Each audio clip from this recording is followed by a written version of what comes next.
तो आप सभी देख रहे हैं जुनून या पागलपन भाग 11।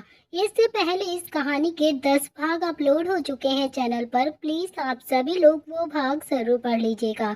तो आप सब ने अब तक पढ़ा था, अवनी अपने बीते कल को याद कर रही थी और कैसे वो अपने घर से भागी थी। यही सारी चीजें उसके दिमाग में चल रही थी। किस तरह से राका उससे जबरदस्ती शादी करना चाहता था और उसकी सौतेली माँ उसे बेचना चाहती थी।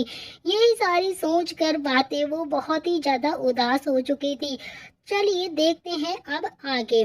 तभी सुबह का वक्त था। अवनी इस वक्त घर के कामों में बिजी हो गई थी। तभी महेश जी अवनी को आवाज देकर बोले, अवनी यहाँ आओ बेटा। उनकी बात सुनकर अवनी वहां पर आई और उसे देखकर महेश जी बोले, 2 दिन बाद ही तुम्हारी शादी है बेटा, तो आज अपनी माँ के साथ जाकर तुम शादी की तैयारियां शुरू कर दो। आप सभी अभी फ्लैशबैक को ही पढ़ रहे हैं। अवनी अभी अपने ख्यालों में ही है। अपने पिता की बात सुन जैसे अवनी के पैरों तले तो जमीन ही खिसक गई हो और वो एक कदम पीछे हो गई। अवनी की आंखें भी भीग चुकी थी। उसके सामने अचानक से शादी की बात, और ये करने से पहले उससे एक बार भी नहीं पूछा कि उसे शादी करनी है या नहीं। महेश जी ने सीधा फैसला सुना दिया। तो अवनी पहले ही अपने पापा से काफी ज्यादा डरती थी, पर आज वो काफी ज्यादा हिम्मत करते हुए 2 शब्द बोली, हमें शादी नहीं करनी। अवनी की ये बात सुन महेश जी अपनी कड़क आवाज में बोले, हमने तुमसे पूछा नहीं है, तुम्हें बताया है शादी 2 दिन बाद है और तुम्हें करनी है। बात समझ में आ गई ना? महेश जी की धमकी से तो अवनी कुछ भी बोला नहीं जा रहा था उससे, और वो रोते हुए अपने कमरे में भाग गई। वो सीधा बेड पर आकर लेट गई और अपना मुंह तकिए में छुपा लेती है। वो काफी देर तक रोती रही। उसने ऐसे ही रूही को कॉल कर दिया। एक ही रिंग में रूही ने भी कॉल पिक किया। अवनी रोते हुए रूही से बोली, रूही पापा ने मेरी शादी तय कर दी है और वो भी 2 दिन में ही। अवनी की बात सुन रूही तो एकदम से परेशान हो गई और उसने हैरानी से कहा, क्या तेरी शादी वो भी 2 दिन में? वो ऐसा कैसे कर सकते हैं? क्या तूने अपने पापा से बात नहीं की कि तुझे अभी पढ़ना है, शादी नहीं करनी? तभी रूही को जवाब देते हुए अवनी रोते हुए बोली, वो नहीं सुनेंगे रूही, और ना ही मैं उनसे कुछ बोल पाऊंगी। मुझ में इतनी ज्यादा हिम्मत ही नहीं है कि मैं उनसे इस बारे में कुछ भी बता सकूं। अवनी की बात सुन रूही थोड़ा सा सख्ती से बोली, तो तू क्या चाहती है कि तू पढ़ाई छोड़ दे? तेरे सपनों का क्या होगा अभी? तुम्हें बात करनी ही पड़ेगी वरना तेरी पूरी लाइफ बर्बाद हो जाएगी। तू कोशिश कर उनसे बात करने की। तू ऐसे ही किसी को अपनी जिंदगी का फैसला नहीं लेने दे सकती है। तुझे हिम्मत करनी ही होगी। रूही से बात करने के बाद अवनी ने भी काफी कोशिश की अपने पापा से बात करने की, पर सीमा जी ने उसे एक बार भी बात करने का मौका नहीं दिया। अपनी लाचारी से वो सब कुछ करने लगी जो भी उसके घर वाले चाहते थे, और वो भी शादी की तैयारियां करने लगी। मगर उसका मन अंदर से नहीं था। वो तो बस रो सकती थी और अपने आने वाले कल को एक्सेप्ट कर सकती थी, क्योंकि अवनी के पास उसकी सगी माँ भी नहीं थी। तभी 2 दिन बाद आज शादी थी। इन 2 दिनों में अवनी ने 1000 बार कोशिश कर ली थी इस शादी को रोकने की, पर उसकी किसी ने भी एक नहीं सुनी और सारी तैयारियां शुरू हो चुकी थी। अवनी अपने कमरे में शादी का जोड़ा पहने बैठी हुई थी और उसकी आंखों से लगातार आंसू टपक रहे थे और अपनी किस्मत को बार बार कोस रही थी। तभी मुंबई में बैठी रूही भी उसका साथ नहीं दे पा रही थी। पूरा घर शादी की तैयारियों से सजा हुआ था। शादी बस घर के लोगों के बीच में ही हो रही थी। राका नहीं चाहता था कि अवनी की खूबसूरती कोई और देखे, जिस वजह से उसने ऐसा कहा था, जिससे किसी ने भी बाहर के लोगों को नहीं बुलाया। अवनी 2 दिन से रो रही थी, जिस वजह से उसकी आंखें पूरी सूज चुकी थी। हमेशा खिलखिलाता हुआ चेहरा आज बहुत ही ज्यादा मुरझा चुका था। 1 घंटे में शादी थी, जिसे रोकने में समीर भी कुछ नहीं कर पा रहा था। समीर अवनी का भाई था जो अपनी बहन से बहुत ही ज्यादा प्यार करता था, पर कम उम्र और महेश जी के गुस्से से वो कुछ भी नहीं बोल पाता था। ज्यादा रोने से अवनी के आंसू भी अब सूख चुके थे। वो बहुत ही ज्यादा थक हार कर अपने आने वाली जिंदगी का इंतजार कर रही थी। तभी अचानक से रूही का कॉल आता है।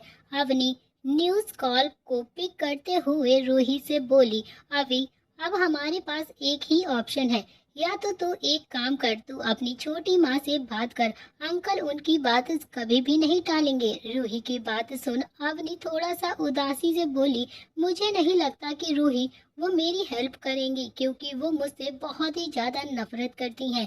उनके लिए तो अच्छा ही है कि मैं यहाँ से जा रही हूँ, उन्हें तो बहुत ज्यादा खुशी हो रही होगी। रूही अवनी को समझाते हुए बोली, अभी तू एक बार कोशिश तो करके देखना, क्या पता वो मान जाए। अगर ऐसा हुआ तो बहुत ही अच्छा हो जाएगा। अवनी बोलती है कि ठीक है, मैं एक बार कोशिश करती हूँ। ये सुन रूही के चेहरे पर मुस्कान आ गई और उसने अपना फोन रख दिया। अवनी भी तैयार हो चुकी थी और वो भी ऐसे ही सीमा जी से बात करने के लिए जाने लगी थी। अवनी को कहीं भी उम्मीद नहीं लग रही थी कि सीमा उसकी बात को मान जाएगी। अवनी ने पूरा घर देख लिया और उसे सीमा जी कहीं भी नहीं मिली। थक हार कर अवनी वापस अपने कमरे में जाने लगी, तभी उसे स्टोर रूम से किसी की आवाज आई। अवनी ने झांक कर देखा तो वहां पर सीमा जी किसी से फोन पर बातें कर रही थी। उन्होंने कहा कि हाँ मिस्टर राका, अवनी तैयार है, बस आपका इंतजार है, आप जल्दी से आ जाइए और उसे लेकर चले जाइए। सामने से राका ने कुछ कहा तो सीमा जी बोली, डोंट वरी मिस्टर राका, अवनी ये शादी जरूर करेगी, उसे करनी ही पड़ेगी। आफ्टर ऑल मैंने पूरे 50 लाख जो लिए हैं आपसे, उसे आपको देने के लिए, तो आपका काम तो पूरा होना ही बनता है ना। वैसे भी आपको मना करना मतलब खुद की मौत। आप चिंता मत करिए, बस बारात लेकर आ जाइए। सीमा जी की यह बात सुन अवनी के पैरों तले जमीन खिसक गई और वो वहां पर नहीं रुकी और सीधा अपने कमरे में भागकर आ गई। अवनी ने जल्दी से अपने रूम में आकर रूम का दरवाजा बंद किया और उसके आंसू जो थम चुके थे वो फिर से बहने लगे। उसे यकीन करना मुश्किल था कि उसकी सौतेली माँ उसके साथ ऐसा करेंगी। वो रोते हुए जमीन पर गिर गई। काफी देर तक रोने के बाद शादी का समय आ गया था। सीमा जी उसे बुलाने आई। उन्होंने कहा कि अवनी 10 मिनट में तू बस जल्दी से तैयार होकर नीचे आ जा, बारात पहुंच चुकी है दरवाजे पर। अवनी ने कुछ भी नहीं कहा और वो वहां से चली गई, क्योंकि अवनी के रोने की आवाज उन्हें सुनाई दे रही थी, जिसे सुनकर उन्हें बहुत ही ज्यादा सुकून मिल रहा था। थोड़ी देर रोने के बाद अवनी अपनी जगह से उठी और रूही को कॉल कर सारी बात बता दी। रूही को भी उसकी बात पर यकीन नहीं हो रहा था।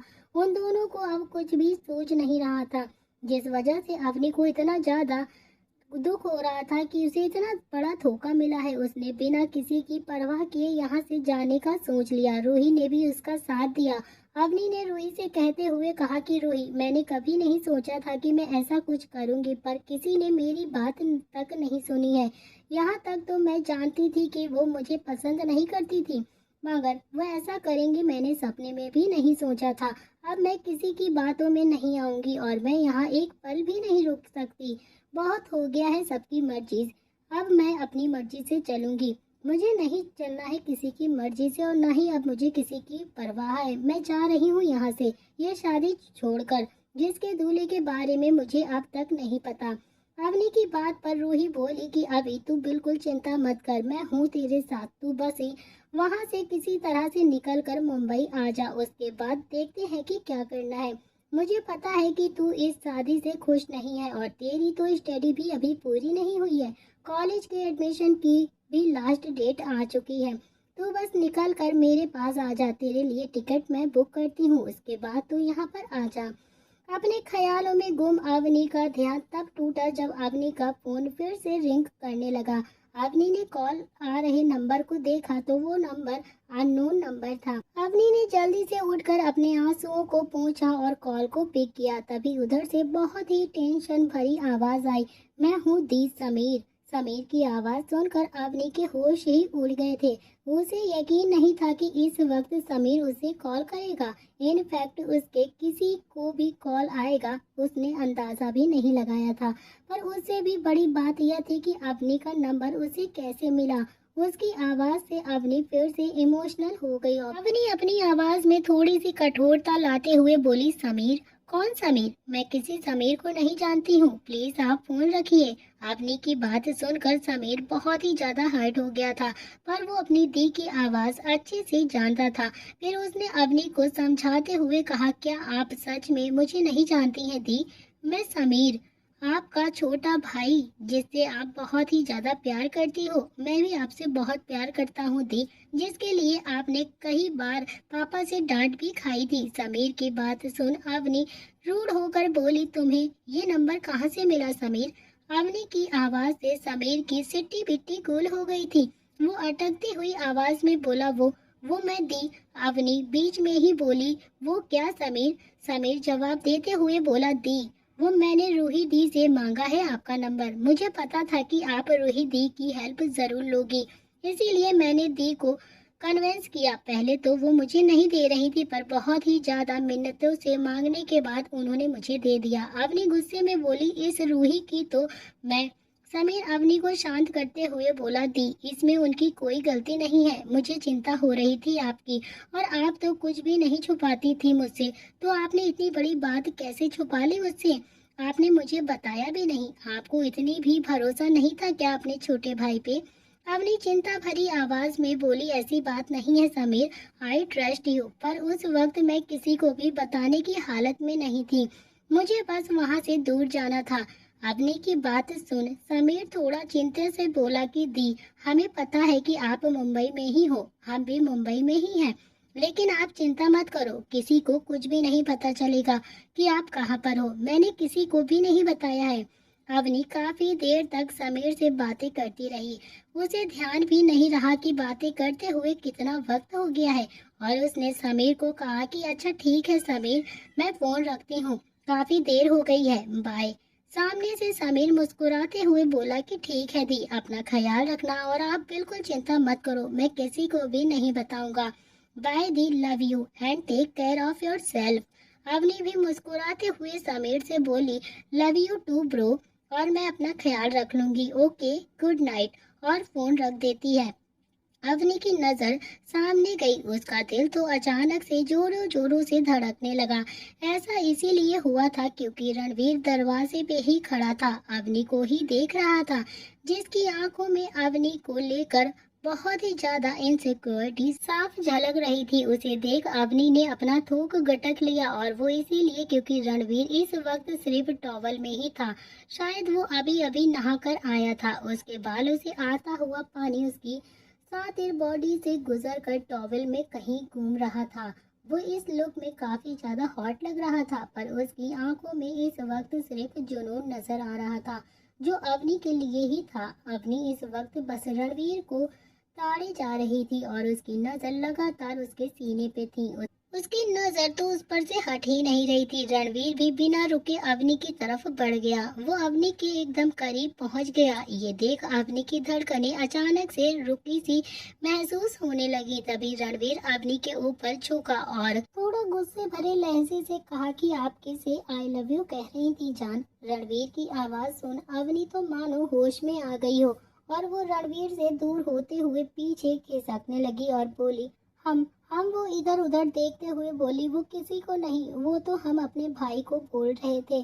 काफी दिन हो गए हैं हमने उससे बात नहीं की थी। अवनी की बात पर रणवीर भी बेड पर चढ़ गया, और उसने अवनी को अपनी बाहों में खींचकर बहुत ही प्यार से लो वॉइस में कहा, ओ रियली जान, पर हमारे अलावा आप किसी को भी नहीं बोल सकती हैं आई लव यू।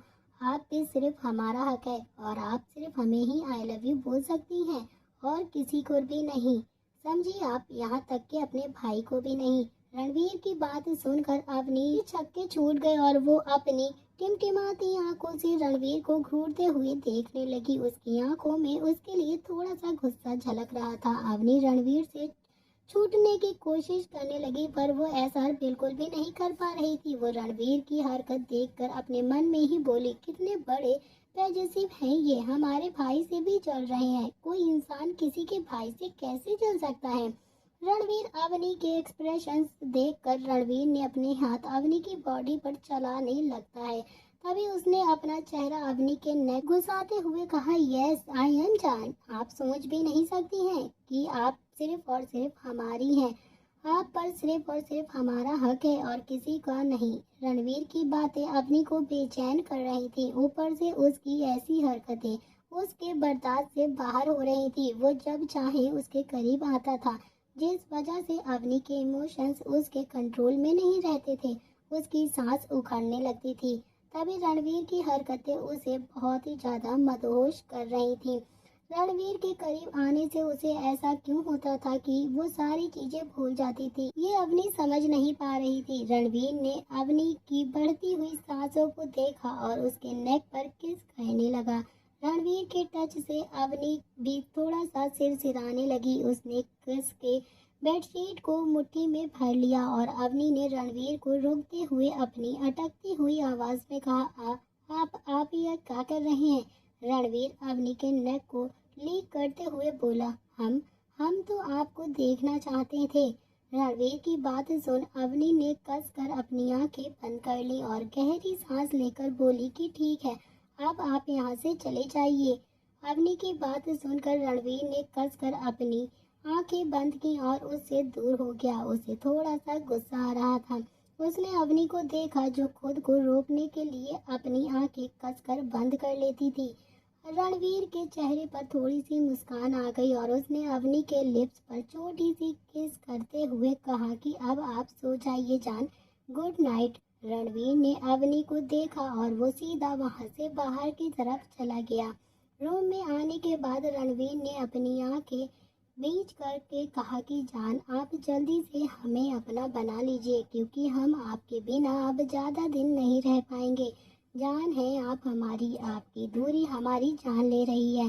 प्लीज़ हमसे और भी ज़्यादा वेट मत कराइए क्योंकि हम बहुत ही ज़्यादा वेट कर चुके हैं पहले से ही। तभी सुबह का वक्त था। अवनी और रणवीर इस वक्त डाइनिंग टेबल पर बैठे हुए थे तो मीना आंटी उन्हें नाश्ता परोस रही थी, जिसे देखकर अवनी ने भी काफी बुरा सा मुंह बनाया हुआ था। पर रणवीर के घूरने से अवनी भी बेमन से खा रही थी। वो अपने मन ही मन रणवीर को बार बार कोस रही थी। खाना खाने के बाद रणवीर ने अवनी के चेहरे को अपनी तरफ खींचा और उसके मुंह को नैपकिन से साफ करने लगा। वो काफी ज्यादा सॉफ्टली तरीके से क्लीन कर रहा था, जिससे अवनी के चेहरे पर भी हल्की सी मुस्कान आ गई। और खाने के बारे में सोचकर उसका मुंह फिर से बन गया और वो रणवीर से बोली, आप बहुत ही ज्यादा बुरे हैं। आप हमें ऐसा खाना देते हैं जो हमें बिल्कुल पसंद नहीं है।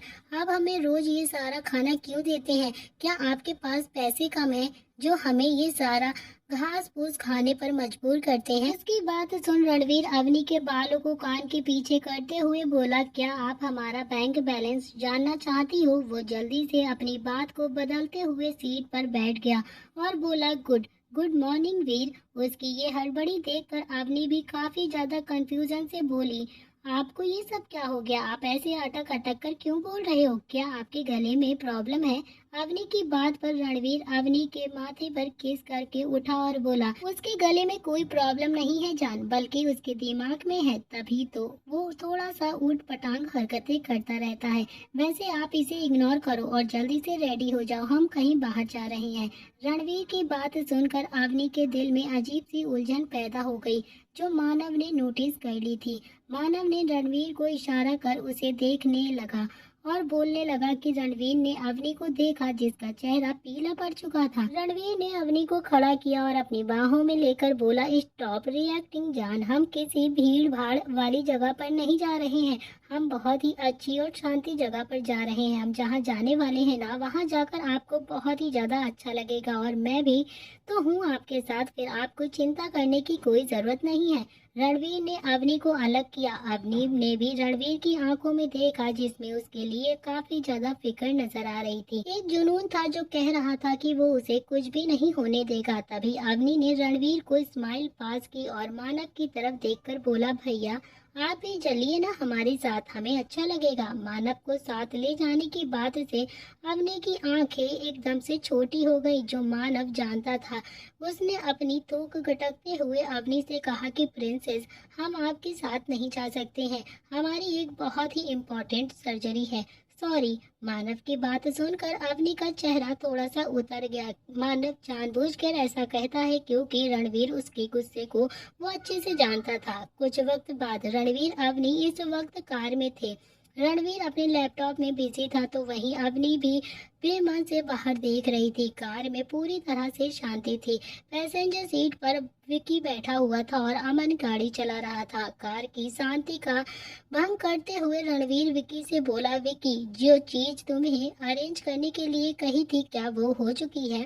रणवीर के सवाल का जवाब देते हुए बोला, यस सर, हो चुकी है और जहां पहुंचनी चाहिए थी वहां पर पहुंच चुकी है। अपनी बात खत्म करने के बाद रणवीर ने अवनी को देखा, जिसके चेहरे पर थोड़ी सी उदासी साफ दिख रही थी। रणवीर ने अपना लैपटॉप ऑफ किया और अवनी को अपनी बाहों में खींचकर बोला, जान, जब हम आपके साथ हैं तब आपका ध्यान सिर्फ हम पर होना चाहिए ना।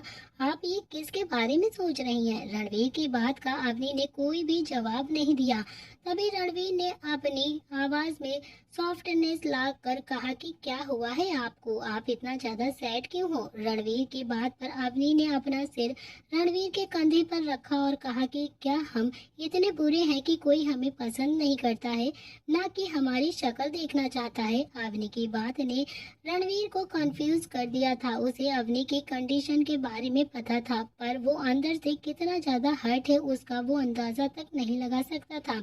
रणवीर ने अवनी के बालों को सहलाते हुए कहा, आपको किसी और के बारे में सोचकर खुद को हर्ट करने की जरूरत नहीं है जान। हम हैं आपके लिए और हमारा प्यार ही काफी है आपके लिए।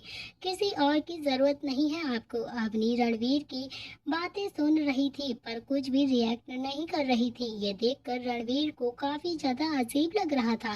तभी उसे डॉक्टर की बात अचानक से याद आई। उन्होंने कहा था कि अवनी को किसी ऐसी जगह पर लेकर जाना चाहिए जहां पर वो खुलकर जी सके। इसी वजह से रणवीर यहाँ पर आ रहा था।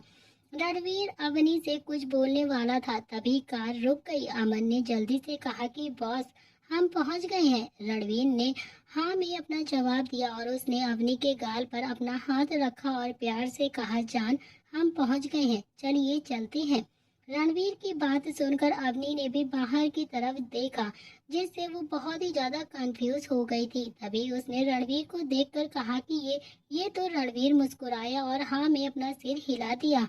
तभी रणवीर अवनी इस वक्त एक ओवरनीच के सामने खड़े थे, जिसका नाम शांति निकेतन था। रणवीर अवनी के एक्सप्रेशन से देख रहा था। उसके गाल पर किस कर कर बोला, जान, आप इतनी हैरान क्यों हैं? रणवीर की किस की वजह से अवनी को थोड़ी सी शर्म आने लगी थी और वो कार से नीचे उतर गई। उसे खुद से भागता देख रणवीर के चेहरे पर थोड़ी सी मुस्कान आ गई।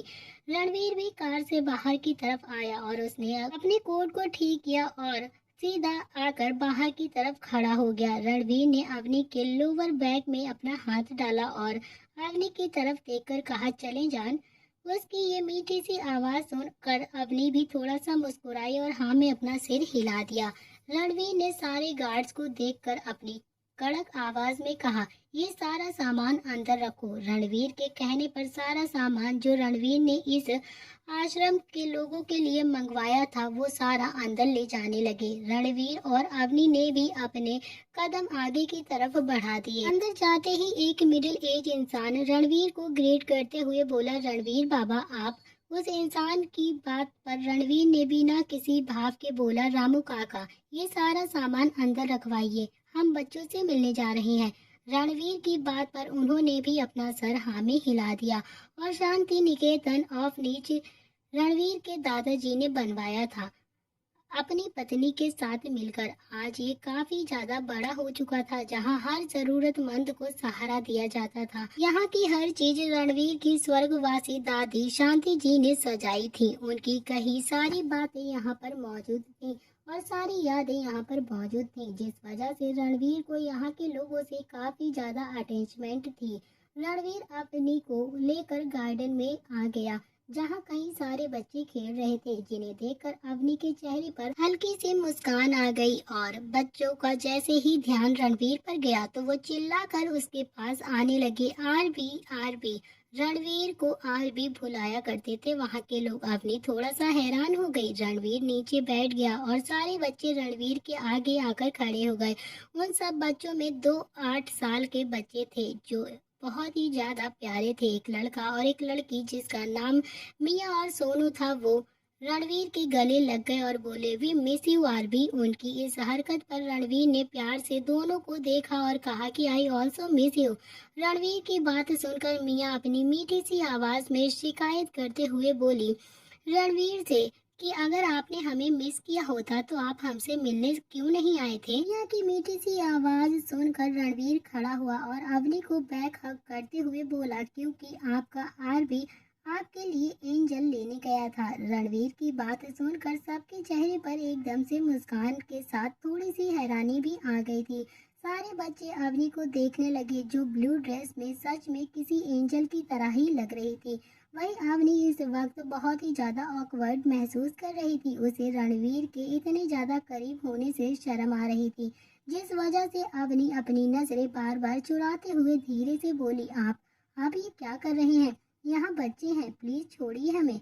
अवनी को शर्माता देख रणवीर ने अवनी के एयरलॉक पर फुसफुसाते हुए कहा, जान आपके कहने का मतलब क्या है? हम ये सब यहाँ नहीं कहीं और करें। रणवीर की ये मैग्नेटिक आवाज सुनकर अवनी की धड़कनें बढ़ गई थीं, जिसे महसूस कर रणवीर अवनी से थोड़ा सा दूर हो गया और उसको छोड़ते ही अवनी 2 कदम आगे होते हुए ठीक से सांस लेने लगी। वहीं सारे बच्चे अवनी को देख काफी ज्यादा खुश हो रहे थे। वो सच में उनके सपने की तरह जैसी एंजल थी। वो रणवीर से काफी ज्यादा कंफर्म करते हुए बोले, क्या सच में हमारी एंजल है ये? उनकी बात पर रणवीर ने जल्दी से हाँ में अपना सर हिलाया, जिसे देखकर सारे बच्चे बहुत ही ज्यादा खुश हो गए और कूदने लगे। तभी अचानक से मिया नीचे गिर गई। अवनी ने उसे देखा तो वो जल्दी से मिया को उठाती है और प्यार से उसको अपने गले लगाकर सहलाकर बोली, बेटा आप ठीक है ना? गिरने से मिया के घुटने में थोड़ी सी खरोच लग गई थी। उसने अपने दोनों हाथ अपने आंखों पर रखे और रोने लगी। मिया को रोता देख रणवीर का ध्यान भी वहां पर चला गया और उसने अवनी के बगल में बैठी नेहा से प्यार से पूछा, मिया बेटा क्या हुआ? अवनी रणवीर को जवाब देते हुए बोली, गिरने की वजह से इसके घुटने में थोड़ी सी खरोच आ गई है। तभी रणवीर ने विक्की को आवाज दी और उसके पीछे खड़ा ही था कि तभी रणवीर ने मिया को अपनी गोद में उठाया और बेंच पर बैठा दिया। अवनी ने मिया के आंसू साफ करते हुए कहा, बेटा आपको कुछ भी नहीं हुआ है, देखो आप बिल्कुल ठीक हो। मिया को रोता हुआ देख अवनी की आंखें भी नम हो गई थीं और उसे देख बाकी बच्चे भी थोड़ा सा घबराने लगे। रणवीर ने आसपास देखा और अमन को सारे बच्चों को वहां से ले जाने के लिए कहा, तो अमन वहां पर अपने हाथ में एक बॉक्स लेकर खड़ा था। उसने सारे बच्चों को आवाज दी और कहा कि बच्चों बच्चों मेरे पास आओ, मेरे पास आप सबके लिए बहुत सारी चॉकलेट्स हैं। चॉकलेट का नाम सुनते ही सारे बच्चे अमन के पीछे जाने लगे। तो वहीं विक्की वहां पर आया और उसने जल्दी से रणवीर के हाथ में फर्स्ट एड बॉक्स रख दिया। मिया रोते हुए अवनी को हक करते हुए लेती है और उसने देखा तो अवनी उसे शांत करने की कोशिश कर रही थी। रणवीर ने मिया को देखकर प्यार से उसके सिर को सहलाते हुए कहा, मिया अगर आप बिना रोए दवाई लगवाओगी ना तो मैं आपको 2 चॉकलेट्स दूंगा। चॉकलेट का नाम सुनते ही मिया ने भी रोना बंद कर दिया और उसने जल्दी से अपनी चमकती हुई आंखों से रणवीर को देखा और पूछा, सच्ची भैया? लेकिन पहले ही रणवीर अपनी जेब में दोनों हाथ डाल लेता है और मिया की ये बात सुनकर रणवीर ने अपनी जेब से 2 चॉकलेट्स निकाल कर उसे दे दी। रणवीर को देख अवनी ने अपने मन में कहा कि यहाँ पर ये सारे बच्चों से कितने अच्छे से बात कर रहे हैं और उन्हें चॉकलेट्स भी दे रहे हैं, लेकिन जब हमारी बारी आती है तो हम पर इतना ज्यादा हाइपर हो जाते हैं और इतना ज्यादा गुस्सा करते हैं, हम पर अपनी मर्जी चलाते रहते हैं। रणवीर अवनी के एक्सप्रेशन से देख रहा था, जिसे देख वो अच्छे से समझ गया था कि अवनी इस वक्त क्या सोच रही है और खासकर उसे ये पता चल चुका था कि अवनी सिर्फ और सिर्फ उसके बारे में ही सोच रही थी। तो दोस्तों इसी के साथ इस कहानी का यह अध्याय हम यहाँ पर समाप्त कर रहे हैं। तो कैसा लग रहा है आप लोगों को अवनी और रणवीर का सफर? अगर आप लोगों को ये कहानी पसंद आ रही हो तो प्लीज चैनल को लाइक शेयर सब्सक्राइब जरूर करना फ्रेंड्स। और कहानी में अब बहुत ही अच्छा और बड़ा ट्विस्ट आने वाला है, तो प्लीज आप इस कहानी को मिस बिल्कुल भी मत करिएगा। कहानी में कुछ वर्ड्स थोड़े से गलत टाइप हो गए हैं, तो उसके लिए हम आप सभी से माफी चाहते हैं। प्लीज आप अपना सपोर्ट और प्यार हमारे चैनल पर जरूर बनाए रखिएगा। तो आज के लिए इतना ही, मिलते हैं इस कहानी के अगले भाग